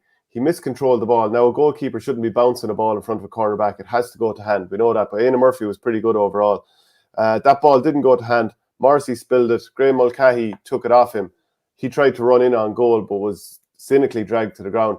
Nicky, to me, this is again the black card not going too far. You only ever see a rugby tackle when someone is trying to stop a goal. So why would you put borders to it? It should be anywhere on the field. It'll very rarely happen. But if you want to stamp out cynical play, you can't draw borders. I said it beforehand, during and after. It was ridiculously short-sighted to just say within a certain zone. Look, at the start of this broadcast, I heard the 2 of you guys talking as I joined it about whether the refereeing is a little bit different at this time of the championship than it is in the league and perhaps in the round-robin series. And of course, that's the case. That's the same every year. So, I mean, I don't know when we saw a black card last in hurling. So, very, very, very, very hard to know. So, refereeing takes on a different dimension, whether we like it or not. When we're talking hurling here now, this time of the year, coming into the heat of the conclusion of the championship, and that's just the way it has been, not just this year, but for years and years, and that's just the way it is. But even if the black card was removed, but a penalty was just awarded, I'd be happy to get rid of the black card in terms of like someone having to go off for 10 minutes. But just a penalty for a cynical foul, I think that would stamp out all the nonsense, Nicky. So you're saying then that Offaly should have got a penalty then when the incident that saw Damien Corbett sent off yesterday for a cynical foul, that they should have got a penalty there against Tipperary yesterday? I think that's the way we should legislate it, yeah, because that kind of won the game for Tipperary in a way. I know the young lad got sent off, but Offaly didn't score a goal, and if Offaly had scored a goal there, the comeback wouldn't have happened. So, yeah, I think really cynical fouls, and obviously you'd have to specify what constitutes a cynical one. But like, if you really want to stamp out cynical play, what has been legislated for was short-sighted beforehand has been proven with a couple of incidents recently. The Lee Chin versus Keane Nolan being another one. Yeah, in principle, I agree with that. I think then it comes down to interpretation. and you're going to have the Sunday game and shows like this then discussing, what was the intent of the player? Did he really mean to do A, B, C, or D? So I think that's what unfortunately, whether we like it or not, these things are never black and white, and you're often, while in principle you're right what you're saying, definitely it needs to be looked at, but it's very difficult to clarify because it's all about interpretation. Are you saying a penalty anywhere on the pitch, Shane, for a cynical foul or what? Or where? Yeah. Anywhere on the pitch. Anywhere on the pitch, because a rugby tackle like that doesn't happen unless someone's bearing down on goals. It just doesn't happen. So legislating for it means that if a team is caught completely up the pitch and somebody is soloing through from 65 yards out, this will never happen. So we don't have to worry about it happening. But it just means that no matter what, cynical fouls they just won't happen. Because why would it ever happen? Only for a goal. You couldn't have it anywhere in the field. I mean, that would be. I agree. You Yeah. could. But why not? It's not going to happen unless there's a goal on. It's never going to happen unless a goal is on. I think where it is applicable is where there is a clear goal scoring chance. Now, I know that comes down to interpretation, and that's where a debate would take place every weekend after a match or matches has taken place. But it just wouldn't work anywhere on the field. You could have a cynical foul by a defender or a forward up at the other end of the field, stopping a defender coming out of the ball, and I think it would ruin the game. But when have we ever seen a forward rugby tackle a defender coming out with the ball? We've seen trips and we've seen lazy fouls and all that, but we don't see rugby tackles like what Darren Morrissey did to Graham Mulcahy or what Keane Nolan did to Lee Chin. When have we ever seen that at the other end of the pitch? Honest to God, the more I think about it, it would just stamp it out, Michael. But are you just saying a rugby tackle is the only cynical tackle that there is? No. I already said we'll legislate exactly. They already do that for black cards. But the black card, it has again proven with both the Lee Chin situation and this situation, it does not actually work, which means that it was a short-sighted rule. Yeah, but I don't think punishing single tackles anywhere on the pitch. But they won't happen. They won't happen. It stamps them out. You've seen how Gaelic football has been cleaned up with the black card. It's never going to happen. It's just putting it inside a little marker or trying to extend the zone slightly. It's pointless. Just say it's a black card, it's a penalty anywhere, and it will just stop. It will disappear. We won't have these situations anymore. I don't know. You could also have a referee. Just say Aaron Gallan is holding Conor Cleary's hurl, which is a cynical tackle. Technically, cynical tackle. If you want to legislate that, yeah. Yeah. So there could be a penalty at the far end for a foul that the full forward has made at the other end. Madness. But if he doesn't have the ball, which I mean. What do you mean if he doesn't have the ball? You're legislating for edge cases here. Really, really rare stuff that is not going to happen. In the main, rugby tackles only happen for goal scoring opportunities. Any rugby tackle or anything that's really obviously cynical play that a referee interprets as really cynical play should be a penalty. We shouldn't be talking about the most odd case ever. Well, what if this happened? No, in general, let's legislate for the obvious thing. Rugby tackles equals penalty, game cleaned up. Anyway, that's all. But you're leaving a grey area when we start leaving. But you're focused on grey area when the main thing is the black and white stops. The rugby tackle stops. Stop focusing on the grey area. But you can't talk about it in the context of the game of rugby because a penalty could be given when there's a penalty in rugby. It's not taken down in front of the post and to be kicked from that position for every penalty that's taken place. The penalty is taken from wherever on the field. It's a free shot or a free kick. So no, I think that would change the face of hurling in particular, and I think I don't think it would go down too well, to be honest about it, with supporters. I think we've all laid out our case fairly strongly, so we can probably move on from it there. Hey, a couple of players on the Galway side stepped up. I thought Davy Burke was really good. Joseph Cooney again. I mean, Galway showed that you don't need to collapse just because your centre-back's not playing with Grode McInerney not being available there. Cathal Mannion is obviously very good, and as we already said, a few young lads stepping up. Pádraig Mannion, very good as well. So Henry Shefflin has a lot to work with, Michael. He definitely does, Shane, yeah. And even like, yeah, just the fact that you're able to slip someone like Joseph Cooney, so versatile to have been playing half forward most of the year, be able to slip in centre back or wing back or whatever it is, and when he gets that ball on that left hand side, he's a serious weapon. But yeah, they've an awful lot to work with, definitely, without a doubt. And I thought even we talked about Aidan Murphy, who's had some ropey moments over the last couple of years. Thought he was pretty ice cool at different stages yesterday and is definitely developing, particularly puck out wise. Interesting when Limerick forced him to go long. Limerick got an awful lot more joy on those long puck outs when Galway were able to work it out through the hands and hold on to possession. I thought they were an awful lot. It was a lot more efficient way of playing. But there's definitely, like if you look at Henry's after putting in, like Jack Grealish got a lot of game time. Darren Morrissey got a lot of game time. Ronan Glennon, Tom Monaghan, Keenan Fahy, probably all relatively new faces. Probably needs to find a few more faces, I'd say. But good signs of what's to come from Galway. And it was good from Henry's point of view after, Reid off-colour performance in Leinster final, scraping over line against Cork. This is more, I think, what he thinks they're capable of. And there's never a good way to finish the season, as said, without a trophy. But there's plenty of hope, I'd say, going forward for them. Yeah. Any final thoughts on this before we move on, Nicky? I think Henry will be absolutely gutted this morning. He'll be very proud. He has said he's very proud of his players. And I think Michael has summarised it well. A lot of good young players brought on board, and he'll be delighted. He just needs to find a couple of more, because David Burke was excellent yesterday, but David is not getting any younger either. I'm sorry to bring up age, but it is a factor, and it's only very few players now can continue into beyond the 30 mark, and that's just the way the game has gone, whether we like it or not.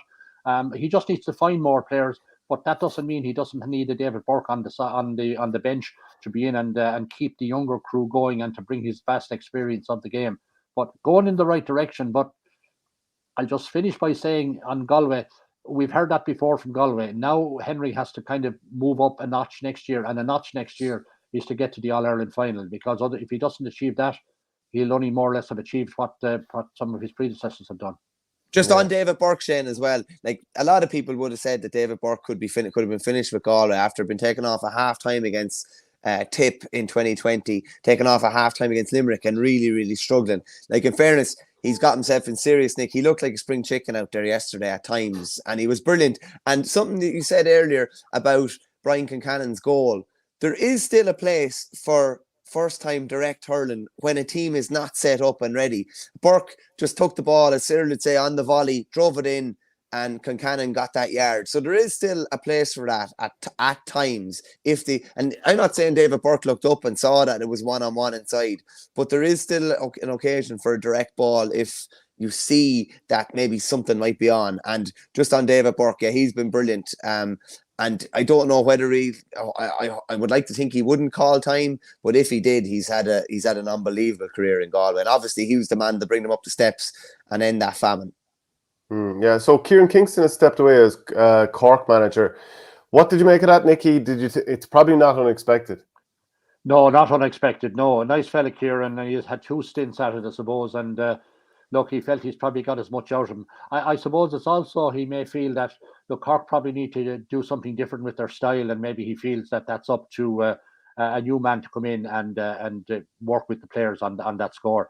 Look, he's had a good innings. He's given it his best shot, and they've had some disappointments along the way. But he's a man of enormous integrity and deserves a lot of credit from Cork supporters for what he has done.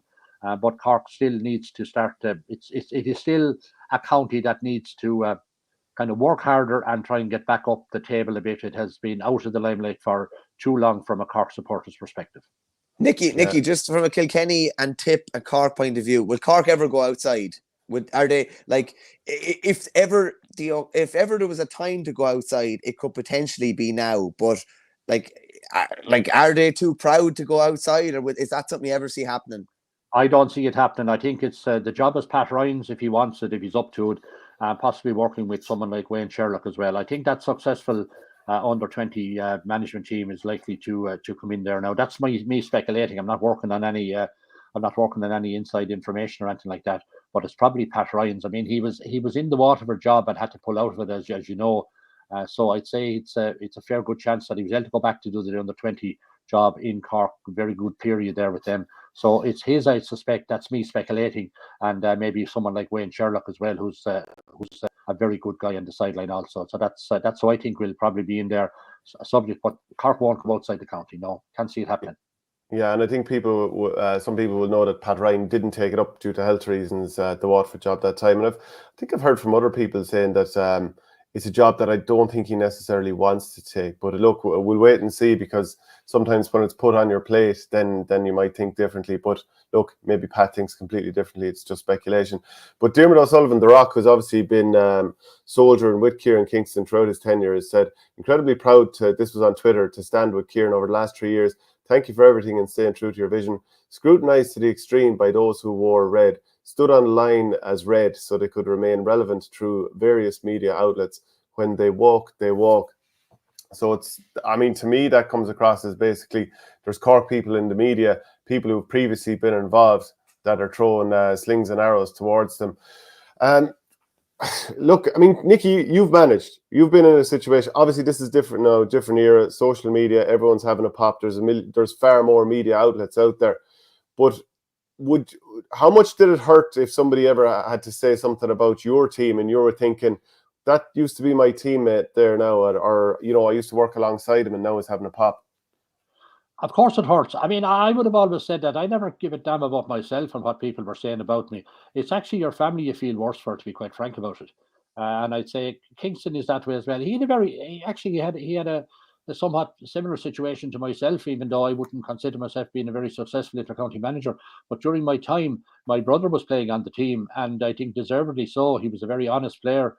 And Kieran Kingston had to cope with having his own son on the team. And there was days when he was not picked. In my view, he should have been picked, but he was in an awful tough position. So it's very difficult. And I would say possibly part of his reason for not going forward as well is to not have that pressure there on Shane, his son, who's an exceptionally good hurler in my view.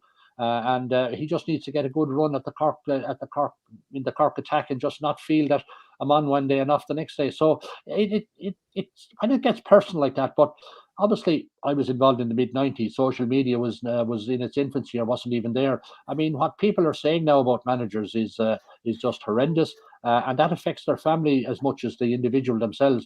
And that could very well be reasons why the likes of a Pat Ryan or a Wayne Sherlock says, why the hell do I want this sort of hassle at all? I can get involved in the club, or I can do whatever I want to do. It is enormous, the pressure that's under now at inter-county management, and it's extraordinary the amount of work away from the standing on outside the whitewash on the line that takes place in terms of the organisational aspect of it, and the interpersonal stuff that has to take place between players and maybe their employers and various other things. The manager is at the heart of that, and quite honestly, you just don't need to be a good hurling coach anymore, or Gaelic football coach. You need to have a range of interpersonal skills and management skills and various other skills now to undertake inter-county management, because it is incredible the breadth of issues that these people have to address on an ongoing basis. Just on that, Shane, I was chatting to Owen Cadigan last week and just asking him about, like, if Kieran didn't go forward, or do you think he'll go forward, who would be the likely replacements? And he was kept reiterating the fact that there were lots of good coaches in Cork, but that he didn't think there were a huge number of potential managers. Ben O'Connor is definitely one that would jump out to me, because, and I mean this in the best way possible, because there's he's how should we say? I'm not going to use the right words, but he'd be very ignorant. Is not. I don't mean it like that, but he'd be very forceful in his point, and forceful in the way he wants them to play, forceful in the way he wants them to be mentally steeled. And you'd have to say Cork have probably lacked a bit of that recently. So I definitely think, whether it's as coach or manager, I would definitely have him in around the management team. It'd be interesting to see whether Pat Mulcahy, who was brought in, I don't know, is he brought in this year or the year before, whether there's a potential for a succession plan there with him taking over or not. Or whether even Diarmuid O'Sullivan will be involved potentially in the next backroom team. It's going to be interesting. But the managers wouldn't exactly jump off the page at you from a Cork point of view. And it does look like they need a big kind of strong figure. So I definitely would have Ben O'Connor in the equation anyway, from everything I've heard about him and dealings with him. I know he's involved with Charleville a couple of years ago when they went on a great run, and he was obviously involved in Middleton's county success last year as well. Liam O'Callaghan says, was the Rock referencing Nash on Twitter yesterday? Only other Cork possibility is Owen Cadigan, who writes for the Examiner. I did one other thing that stood out to me. I got a response from Maurice Brosnan on Twitter when I tweeted it out. This was Diarmuid O'Sullivan talking about John Myler's Cork a few years ago, and that he was talking. He defended Cork against flakiness, but criticised the side for lacking commitment, hunger, or Plan B. So like that's the little thing that's, I suppose, some people aren't too happy about. They're like, yeah, that's grand having a pop and defending yourself and your team and all that. But if you've done it yourself before, Nicky, it's, people are going to point that out to you too. Look, there's no doubt about it. But if you take a county like Cork that's been kind of out of the limelight for a while, they're not been winning All-Ireland finals. I mean, all sorts of theories abound in a county, and all sorts of comments will come out. And people get edgy, and people who are passionate about the game, who genuinely mean to and say the right things and think they're saying the right things. And there's other that are the keyboard warriors who just lash and throw things around the place like confetti. So it is a very, very difficult, but it's mainly down to a county that has such a rich history of success as Cork has had in hurling terms. It's just not been getting the success. They've had a bit at underage level, and that is the hope that the players will come from that group and will create the next Cork All-Ireland winning team. But it's a county that's edgy. It's not happy. It's uneasy with itself when it comes to the hurling scene. And that all places huge pressure on any new people coming on board. And it causes all these sort of comments and whatnot. But look, at the end of the day, Cork are not a million miles away from any of the top. They're up there in the top 4 or 5. And I think that the gap with Limerick appears to be closing a little bit. Appears to be. We'll know that in a week and a half's time.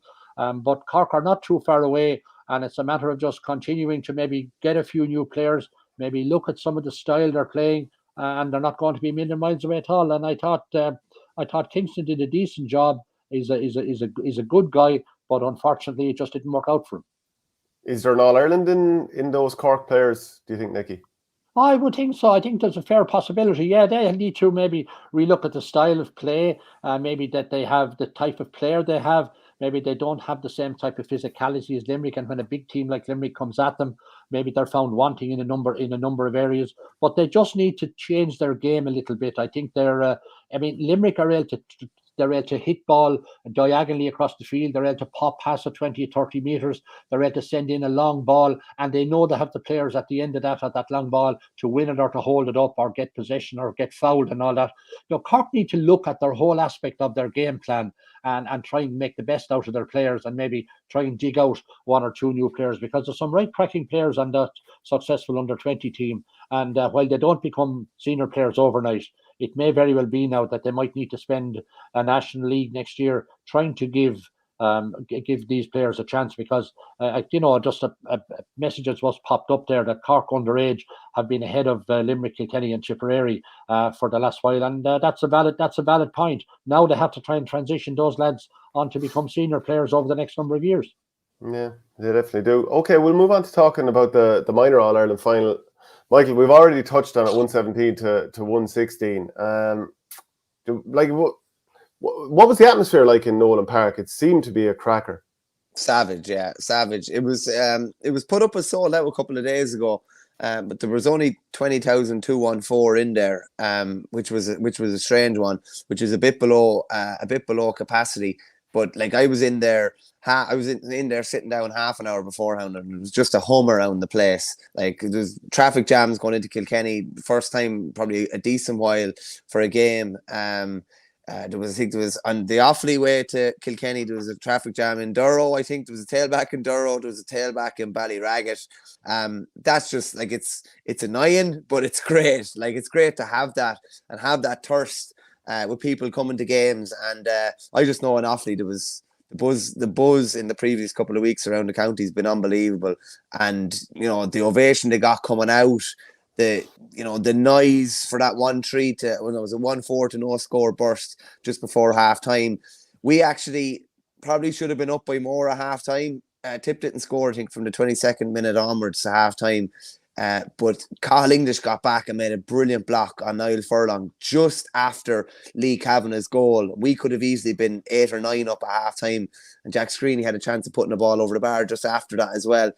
Then Tipp came out, cut the gap to 3. I think it was Corbett got 2 place balls and Joe Egan hit a point. And then Corbett went short to Egan, and Egan went for a goal when it was a certain point on from a free. And Liam Hoare, the Offaly goalie, who's looks very like Nicky Quaid in many ways, with the way that he pucks off his left-hand side, and even he made a Nicky Quaid-esque save with his boot, and then he pulled off a great save from Paddy McCormack about 7 or 8 minutes later. But we looked like we'd weathered any Tipperary storm. We were 6 up on 54 minutes, just around that penalty incident, which to me definitely should have been a penalty, because the hurl was thrown at Cottle Robinson when he was in the penalty area. That would have been a certain goal if we got a penalty. Interesting, someone said to me after, I never thought of it, maybe we would have tapped over the penalty just to go 6 up. I don't know. I think they would have went for the jugular to try and kill off the game. But then just Tipperary kept chipping away, tipping the ball over the bar.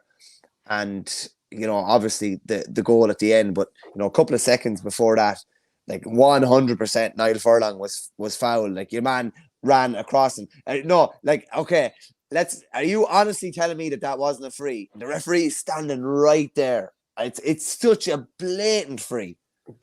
I don't think there was enough, honestly. But I'll tell you what. So just to prove that it's not bias, I don't think Tipperary should have had a free a second later either. I think the hurley went kind of around the player, but he grabbed onto it and flopped.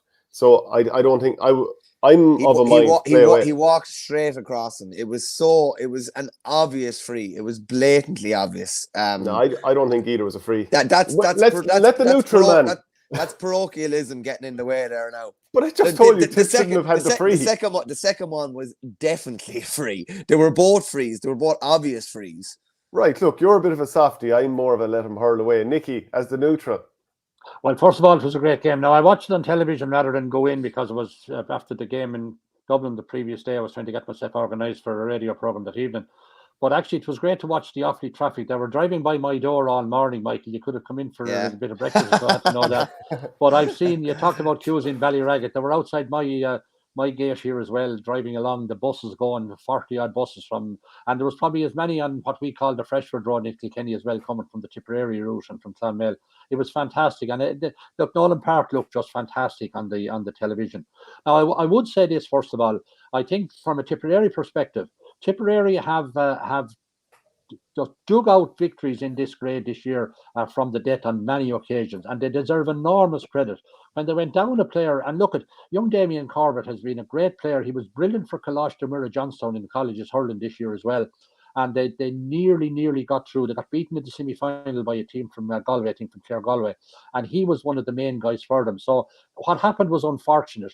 But you have to credit Tipperary the way they came back and the way they kept popping over a point. I just felt at the end that Offaly, they lost their composure.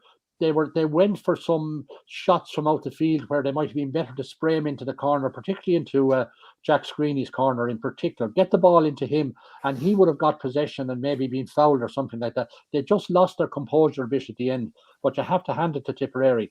On the Damien Corbett incident, now when the hurley hit, was it Robinson was the chap's name? He wasn't inside the big square. But it was a clear goal scoring opportunity. So that's a debate, and should that have been a penalty? But in relation to the last 2 frees, both were absolutely frees, no question about it, in my view. So Offaly will feel very disappointed that the chap that got, I thought he got a kind of an ankle trip. Was it Furlong? Got an ankle trip. Yeah, but the Tipperary guy, after he got possession, he definitely was fouled, and it was a correct decision. Look, it's terribly easy to say it, but credit to McCormack, the way he went in with the one hand and pull on it. If you look up, there's a Tipperary, or there's an Offaly defender putting up his hand to catch the ball. They should have been just belting that ball down as far as Johns Park at the other end of the field. Somebody should have been in there maybe to tell them immediately the only way to defend this lobbing ball.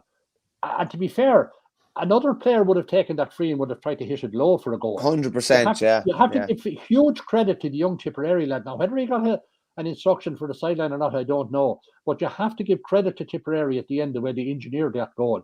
But it was absolutely a killer for Offaly. But I think they have to feel very disappointed they didn't get the free out just before Tipp got the free. I think that was disappointing. But look, a great game, and hopefully this will signal. We know Tipperary are never too far away, and Tipp now joined Kilkenny on the Roll of Honour with 21 All-Ireland titles. But I hope this is a start of something happening in Offaly in terms of a hurling revival, really, in terms of being competitive. Hurling needs Offaly. It'll always have Tipperary, but it needs Offaly to be more competitive, and hopefully these lads. But let's not think these lads are 17, 16 years of age. We need them to cut a bit of slack now. They need to be nurtured to create the next Offaly under-20 team over the next couple of years. Give them time to mature. Because look, you can see the demeanour of the young lads yesterday. They're only chaps. And it's tough going. I mean, the mental anguish that they're going to go through having lost yesterday. And I know Offaly are giving a big evening for them in Tullamore and in Bourne this evening. And I know the supporters will go out and acknowledge what these young lads have done and just give them a little bit of a fillip so that they'll put the disappointment behind them, because it's tough going for these young lads to go through what they've gone through after yesterday evening. But they're great chaps, well led by Leo O'Connor, and hopefully it signals better days for Offaly ahead. But fair dues to Tipperary. They dug it out once again.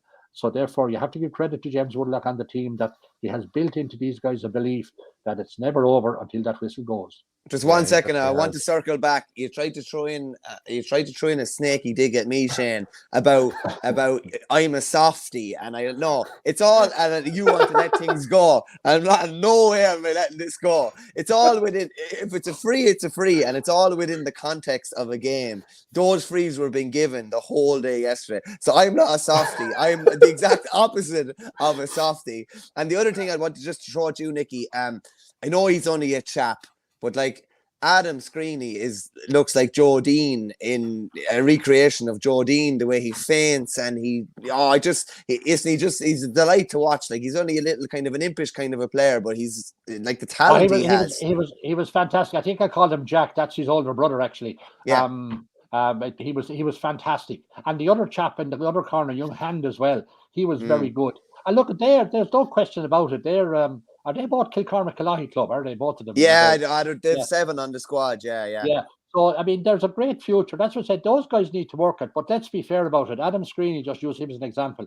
He's still a very slim guy. He needs a lot of work done over the years to build up, the next couple of years, to build up his strength and become that type of player that you alluded to there, the Joe Dean type of player. He can become that player, but just they need now to be given a chance in Offaly to mature and to become under 20 players over the next couple of years. Not necessarily next year, they're still only going to be 18, but there needs to be good management on that. And I suspect with Joe O'Connor, they have really a man who not just knows his hurling, but he knows how to handle the development of young players as well, because we knew about Joe O'Connor long before this year, and this Offaly team was being mentioned even down in Kilkenny, one to watch, and it has almost got to the top of the tree.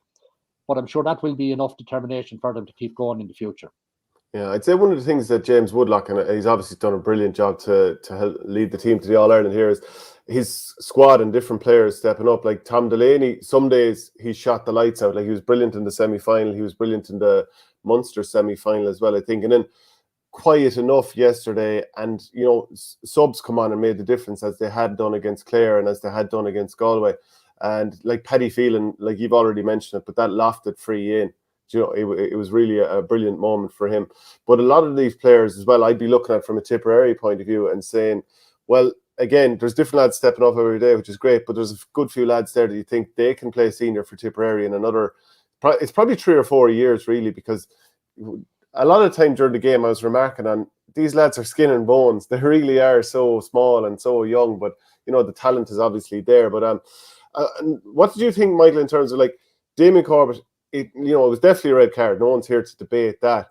But part of me was like, we talk about, it's unfair to have penalties, amateur players and all that kind of stuff. And I was looking at it thinking, like, a young lad who's 16 or 17 on TV in front of 20,000 people and he's getting a red card. He knows himself he's done the wrong thing, but that's tough on a young lad too. Oh, definitely. Yeah, no, without a doubt. I was looking at that incident. I was sitting beside Owen Cormacan from the Examiner. I just said, I hope he doesn't send him off, but I think he kind of has to. Do you know what I mean? Like, it was that way. It was that way. And just crazy the way the game worked out. That, like, I'm not saying he ever would have been the villain if Tipperary had lost, but that somehow spurred Tipperary into action. It denied a goal that would have killed off the game, maybe from an Offaly point of view, put us, I think, 8 up at the time. And all of a sudden, Tipperary with 14 men, they were the team that were absolutely flying at the finish. Tipped over a couple of points when they were on at different stages, and they got that one opportunity and they took it. And from Paddy McCormick's point of view, because I was chatting to a referee about this last night, like, if you're facing the ball the way you are under high ball, I can't come in and directly face you. I can't be facing you under high ball. That's actually a foul. So I was looking at Paddy McCormick, the way he came in, and I gone to a referee, just asked, like, is this not a foul or whatever? But he said, when you come in from the side, it's okay. But, like, he couldn't just jump in like that and strike the ball. He came in from the side, and, like, I've never seen a goal scored like that before. It was essentially like a smash, like you'd see at Wimbledon this week. And I've never seen that like that, because it's always the overhead pull, or even when Jimmy Barry got the flick on John Fenton's goal. That's the way, and it was unbelievable way to finish. Listen, our lads will probably look at that in time, and they'll probably, hopefully, never let something like that happen again. They'll learn an awful lot from it, and that's what minor hurling is all about. But as you say, Shane, yeah, it's 5 years minimum, I'd say, before any of these guys make a splash at senior level. Just some of them are only 15, 16, so early 20s. I'd be hoping that in the likes of Screeney, James Mann, Rory Kelly, Dan Ravel, and a few more, Killian Martin, that we'd have the bulk of a good senior team in 6 or 7 years' time. Yeah, Pádraig Gill says the Moneygall lads who were obviously on the board were in a frenzy, switching allegiances during the game yesterday. Yeah, it's funny. Like, Moneygall obviously playing the Tipperary Championship, and it's in Offaly, and there's 2 Carrigan Rivers. The pitch itself is in Tipp. They like to clarify that. Oh, really? Okay. Yeah. Where there was 2 Carrigan Riverstown lads playing for Offaly yesterday that both live in Tipperary. It's just mad. The GA is so unique, lads. It's crazy. Yeah. Any final thoughts on that, Nicky? We'll finish up then. Look, it was a great game. I know people have alluded to the fact maybe it should have been in Croke Park, but it's interesting to hear Brendan Maher's comments yesterday that he would have preferred a full stadium like UPMC Nolan Park in Kilkenny. I think that's the way it's going to be in the future. Under 17 finals will be played away from the senior games, and I suppose over the next couple of months we may hear more. Will the under 20 grade go to under 19? So you'll have 17 and 19, and perhaps some sort of a developmental adult grade as well. So I think that's probably where it may be going. I'm not involved in any of that anymore now, but I think 17 has generally worked. I think, from my point of view, I know plenty will disagree with that. And if it's 17, then I think the next grade up has to be 19, because if it was 19, you could actually start transitioning the 17-year-olds who played yesterday. Much easier to play under 19 over the next 2 years, not under 16s, obviously, who played yesterday. So I think that's but a great final. Look, it was heartbreak for Offaly at the end of the day, but credit to Tipperary, and to finish on the Damien Corbett thing. A terrible thing to be sent off in the final. And he was heartbroken. I'm sure his parents were heartbroken, but it was softened by the fact that they won the game at the end of the day. So he absolutely got something big, and he was a big contributor to Tipperary winning that final all through the course of the championship, because he was their main free taker. So look, well done to all the young men, well done to the lads over it. It was just a great occasion, and look, obviously when it gets to great occasions and the manner of it, for one it's elation, and for the other it's heartbreak. But that is sport every day of the week. Yeah, and a final thing then, Michael, who's your goat of the week? We love doing this every week. Nicky, if you have a player of the weekend. Goat of the week, I'd probably go for Aaron Gillan, Shane. Just he was the real standout player. There weren't too many lads that were able to, get the sort of tallies that he did over the weekend. So I'd probably go for Gillan, and the sort of form he's in, he'd be getting he's definitely in Hurler of the Year form this year, without a doubt. He's taking his form to another level. So I'll go with Aaron Gillan. What do you think, Nicky? Oh, you have to give it to young McCormick of Tipperary. In fairness, I mean, for as long as they'll remember All Ireland finals in Tipperary, they'll always remember the 2022 when McCormick came into after 4 minutes of injury time. And by the way, it was supposed to be 4 minutes, but it was after 4 minutes when he got the goal. But yeah, it'd have to be young McCormick, because that's the stuff of legends. That's Ryan the Rover stuff, and he'll remember that forever. And for once, I'm going for a young lad rather than some of the older lads. And you're going for a Tipperary man. Well, I know you'd probably enjoy that, but no, I want to be fair about it. I think, look, this is the stuff of dreams for young boys, and it's what will instill the energy for young lads to keep at it into the future as well. Brilliant players at all senior games at the weekend, but for young McCormick and Tipperary, this is just a moment that will live forever. Yeah, absolutely. I'd have to Thanks, give it to Nicky. Paddy I'm going McCormick back as to well. bed now. I'm going back to bed for the day now. Thanks for that. You're after, well finishing me off there. Thanks very much, lads. A reminder, we're brought to you by orgaretro.com. Use the promo code and you get 15% off. But thanks again to Nicky Brennan and to Michael Verney. Thanks very much, lads. We'll chat to you all again very soon. Okay, take care, guys. Cheers, gents.